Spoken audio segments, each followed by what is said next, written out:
Ang lakas po kasi ng bagyo kahapon. Tapos lubog ang lugar namin hanggang dito sa Baywang. Lalo na hindi na makalaot yung mga mananahong dahil maraming apektado.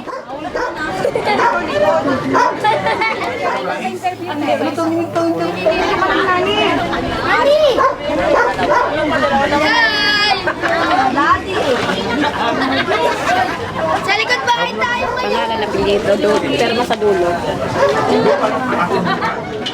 Nagkaroon ako ng lakas ng loob. Nabuhayin ako ng kumbaga pangarap dahil po sa kanila silang tumutulong talaga sa amin.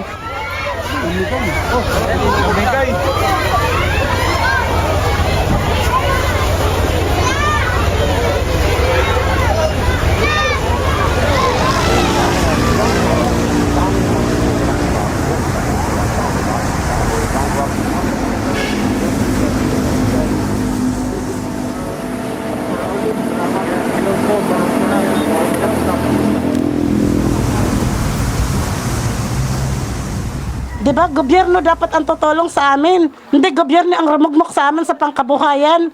Nasa halip na makabayad kami ng utang ngayon, eto lubog. Lubog na sa utang, lubog pa ang nabutas.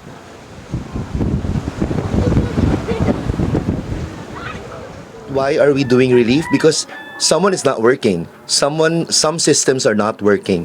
And clearly, the private institutions, people's organizations are working hand in hand with the communities.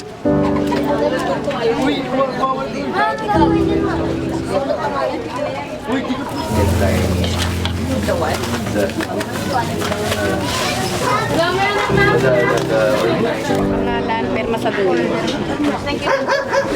Pangalan